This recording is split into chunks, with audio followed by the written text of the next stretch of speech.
You know, those times where someone says something or does something and time collapses and you find yourself just reacting in a way that is not your usual self and you later regret. I was talking with a client about getting triggered and overreacting just the other day, and I thought I'd make this video to help you guys out to understand why do we overreact and what can we do about it so that we don't put ourselves in scenarios where we're later having to clean up our act and try and shift the things and backpedal from something that we've done when we were, really agitated and reacting. So here's the thing, right? Why can't I stop myself from overreacting? It's really about what I call your stress bucket. So if you think about this, obviously it's a metaphor, right? If you think about your stress bucket as the amount of stress, tension, challenge that your nervous system, your entire like mind, body, spirit ecosystem can handle at any one moment. We have stresses that are spiritual, that are energetic, that are mental, that are emotional, and that are physical. So you might have illnesses or injuries that you're dealing with physically. You might have emotional distress from the past, traumas that you're carrying, or challenges just from your day-to-day life.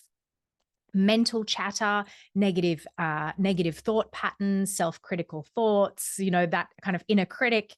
And then energetic stress, even if you think about the amount of technology that bombards us each day and the kind of toxins that are in our regular modern world, all of that is stressing your nervous system. And then, in our modern world as well, there is a little bit of a crisis of meaning and faith and spirituality that is happening right now. And a lot of people are questioning, what is this? What is the meaning of life? And what is it all coming to? And it is, there is this kind of sense of existential dread potentially or anxiety around climate, around the economics of the world, around the wars that are happening in all the various places in the world and the suffering that other beings are going through. And we can have this kind of just sense of overwhelming stress of all of the different things that are going on in the world that just kind of fill up our stress bucket. And so when your stress bucket is full, then it only takes the tiniest little drop or the tiniest little tension of extra thing to tip you over the edge. And so you explode, right? And so you explode or react in a way that then triggers you back into some other more juvenile or immature sense of yourself, right? And so what happens with triggers? Like, how do they work? What even is a trigger? Well, in order to understand triggers, you need to understand the difference between the conscious and the unconscious mind. And it's, this is a very commonly used metaphor of the idea of an iceberg, right? And the conscious mind being like the very tip of the iceberg, the kind of top 5% of what we're aware of. And then the unconscious mind is all of the stuff that we're not aware of. And there's like the kind of the stuff that is just in storage that we can like easily access, that is just like not at the top of our mind or tip of our tongue in that moment. And then there's the very deep unconscious stuff that, that we're just not aware of at all. And so our unconscious mind's job is to run the body, keep the body safe, store memories, process our information, all of the sensory inputs that come to us. And it stores our hopes and fears and also our, repressed traumas and challenges and things that we've been through. And you might think, oh, well, I had a pretty, peaceful, regular life. I had parents that loved me or whatever. So maybe I don't have any trauma. There's a big difference between what we call big T trauma, which is like a serious incident or injury or, something happening to you that is like quite a significant experience, and what we call little t trauma, which is like just the daily accumulations of critiques and betrayals and being let down or not being, attended to emotionally, maybe when you needed it. And so everyone carries some kind of trauma or challenge or, things in their body that they may need to work through and heal. It also includes our instincts and desires. And so a trigger is what we call is what's kind of commonly called pop psychology for an anchor between an external stimulus and something inside our body, a memory. And so it might be, someone's tone of voice or a certain smell or sound or a certain behavior that someone might do that reminds you unconsciously of some past event inside your mind that you may not even be consciously aware of. And when that thing happens, you kind of instantly get regressed back to that time and period, that more immature version of yourself that that then reacts from that age. If you think about your 5-year-old self suddenly running your body, whether you'd make very good decisions or not, or whether you might be kind of quite emotionally reactive.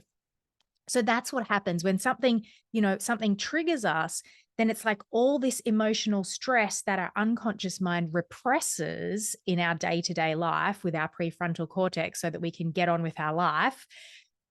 It can kind of break through, and then suddenly our prefrontal cortex comes offline, and then we're reacting in a way that is more instinctive or reactive, just kind of responding to the moment rather than reacting to the moment rather than thoughtfully and mindfully responding to it.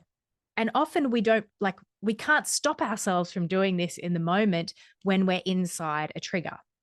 And so what we need to do is in order to not get triggered so much, what we need to do is lower our overall stress bucket, right? Reduce the amount of stresses that we're carrying so we have a bit of capacity to handle and metabolize the day-to-day stresses of life and still keep our cool, right? It's like when your body is redlining with stress, you're more likely to have a trigger tip you over the edge and have you react in a way that you later regret.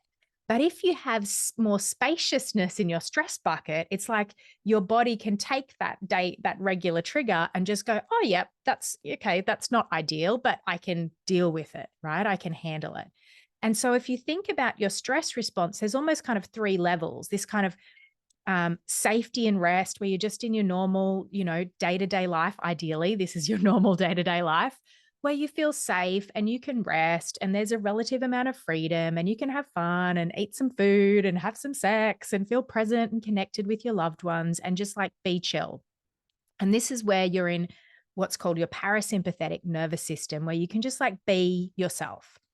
When we start going into a sense of danger or stress, that's when our fight or flight mechanism starts to kick in. This is what's called the sympathetic nervous system, where your body starts to kind of, the cortisol rises up and you start to kind of flood a bit more with adrenaline and there's stress. And then you have to adapt to the stresses so that you can survive. And then at the like really extreme levels, really intense life or death situations, then you might go into freeze or faint, or kind of your mind might fragment when there's like extreme terror or overwhelm. And that's when it's almost like the emotional knockout reflex. And so that's where your parasympathetic nervous system kicks back in and goes, okay, we're taking you out of the picture. And so you might like pass out or freeze or not be able to operate really at all. And so as our stress increases, you'll see here on the side, as your stress increases, our sense of connection decreases, right? And this is connection with ourselves and connection with others as well. So if we want to shift our stress response, we need to increase our sense of connection and rapport with ourselves and with our closest loved ones. So what do we do, right? Like how the brain works when we're alert and calm, then we have our prefrontal cortex online and it's regulating, it's inhibiting our, more kind of inappropriate desires and helping us think clearly and strategize and prioritize. And it's regulating our emotions and allowing us to do what we need to do. When we're alert and calm, all of our brain is kind of functioning and we're able to interact with the world. When we're stressed, our prefrontal cortex comes offline, and then we're kind of operating more from this kind of back of our head, and our amygdala, our emotional associations start to kick in. So this is where the like trigger piece comes in. So when we're feeling triggered, this emotional response starts to come through and run the show because we don't have that prefrontal cortex kind of inhibiting those things. So this is how we freak ourselves out when we're in that state and we're like freaking out. This is how we freak ourselves out. It's called the 3 Ps of catastrophizing, awfulizing, making things worse than they need to be. And this is where we make things personal, permanent, and pervasive, right? Personal, oh my God, it's my fault. Permanent, this is never going to change. It's always going to be awful. And pervasive, my whole life sucks. It's not just this one thing, it's my whole life sucks. So this is how we freak ourselves out and make things bigger than they need to be, which obviously overwhelms our stress system and makes us react in ways that we later regret. So fear then drops us in one of the 4 Fs. So it used to be that we used to talk about just fight, flight, and freeze. There's an extra F that's been added onto these trauma responses called fawn. And that's the kind of people-pleasing response. So to fight is to confront the threat head on. To fly is to run away from the threat. Freeze is to shut down and avoid the threat. And fawn is to try and appease and calm the threat so that it doesn't get any worse, right? So depending on your body type, which is a whole other conversation, you will be more likely to do one or other of these things, but obviously we can all do all of them. So if we're going into fight, there's like you're angry and threatening and you're going to run into the challenge and stress. It's high energy and explosive. Flight is fearful, avoiding, running away. It's like you can also be in flight mode if you're a workaholic, right? It's like, just got to keep going, keep going, keep going. It's like I'm running away from a sense of debt or a sense of failure. And I just have to keep going, going, going, going. Freeze is where we feel helpless and stuck, shut down. We get dissociated from our feelings because they're just so overwhelming. It's like the kind of deer in headlights type of thing. Like, oh, I'm about to be hit, but I don't know what to do. So I'm just going to stay really still, right? Antlers. And then fawn is just like, oh, okay, what can I do for you? It's anxious, it's appeasing, there's no boundaries or protection of self. It's a low energy state and it's very much codependent on appeasing the person or situation that has more power. So they're the 4 Fs to be mindful of that you might drop into when you're freaked out through this kind of mental distortion. So what can we do about it? Now we know like basically what's going on in a quick summary. What can we do to turn this mountain, this giant problem monster back into a molehill? Well, we unwind those 3 Ps to start with. So instead of personal, permanent, and pervasive, we're going to go, unwind personal. It's not just about me. This is not all my fault. There are other people involved in this scenario. There is social and cultural constructs involved in this scenario. And there may be other things going on for other people that are involved as well. It's not all about me. It's not all my fault. Permanent. Remember that classic saying, this too shall pass. The good times and the bad times, sometimes they go on for a long time, but eventually they do pass, and in these instances, I always remember Winston Churchill, right? If you're going through hell, just keep going, right? Take a breath and just keep going. And then pervasive. When we unwind pervasive, we can start to notice what else is going on in our lives that is wonderful, right? This is the gratitude practice. What you focus on expands. And so if you're focusing on problems over and over and over again, you're going to get more problems. If you're focusing on what's wrong, if you're focusing on what other people are doing to let you down, if you're focusing on all of the things that you don't like, you're going to get more of those.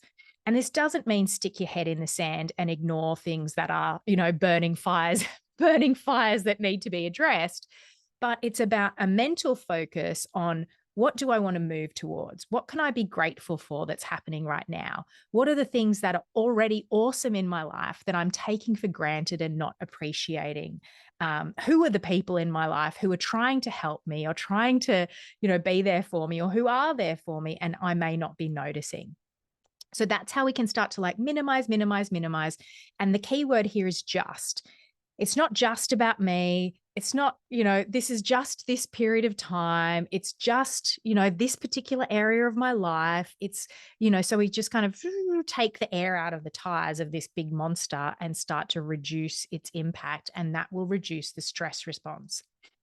And then the other thing we can do is kind of a bit of biohacking. There's thousands of things about breath work out on the internet. So I'm not going to give you all of the ins and outs of this, but the idea that you can calm your body with your breath is absolutely accurate. It's scientifically proven. And so one of the ways that I like to think about it is using these shapes, right? The circle breath, where you go in, out, in, out, in, out. So it's like you're moving in a circle. Triangle breath is in, out, pause. So the horizontal lines are for pauses or holding. So in, out, pause on empty lungs. In, out, pause. And then the square breath or the box breath, which is very popular. In, pause on full lungs, out, pause on empty lungs. And so however long you want to do the timing for this obviously is up to you. So this one, in,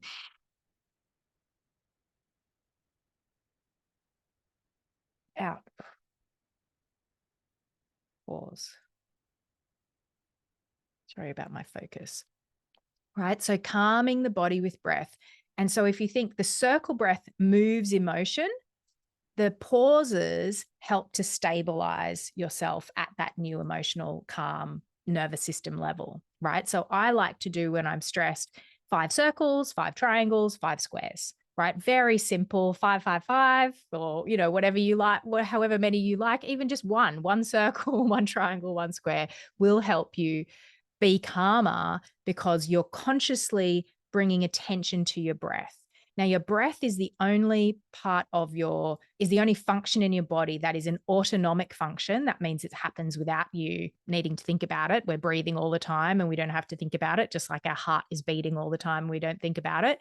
But unlike our heartbeat, we can't intentionally change our heartbeat, right? But we can intentionally change our breath pattern, right? We can intentionally take control of our breath pattern and make that work for us, right? We can intentionally take over and say, okay, we're going to take it off automatic pilot and I'm going to drive this for a minute. And so that's the difference of a mindful breath. And so mindfully breathing is going to help calm the nervous system. The other one that is a really great somatic-based practice is to orient yourself. When we're freaked out and overwhelmed, we often feel disoriented, right? We kind of don't know where we are, when we are, who we are. And so one way to calm your nervous system, like calm the animal body, is to orient yourself physically, like look around the room and notice something that is stable and consistent, whether it's your desk or your favorite chair or your favorite, coffee mug, whatever it like, oh yes, this is my mug. This is my table. Got it. Mentally, we can orient ourselves and think about something that is always true, no matter what's going on in the world, no matter what's fluctuating and changing, what's something that is consistent. I live on Earth. I am a human being. My name is Kylie, right? What is something that is mentally it might sound silly, but orienting yourself to the things that don't change helps calm your nervous system. Emotionally, you can orient yourself by thinking about something or someone that you love really dearly, right? Something that just is comforting and you can emotionally connect and go, yes. And then spiritually, connecting to your sense of faith.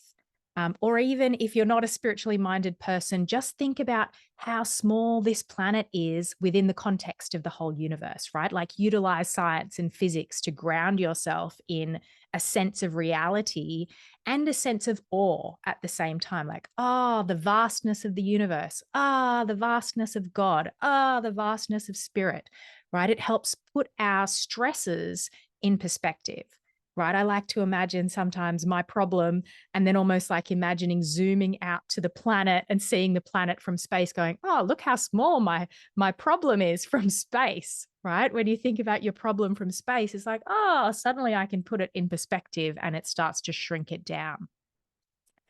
So one of the things that is very popular, meditation, breath work, yoga, stretching, all of these types of things where obviously yoga and stretching are not the same thing, a whole other conversation, but a very popular technique, all of the different techniques of meditation that exist are a practice that helps lower your stress bucket, right? So that you can handle the stresses of daily life.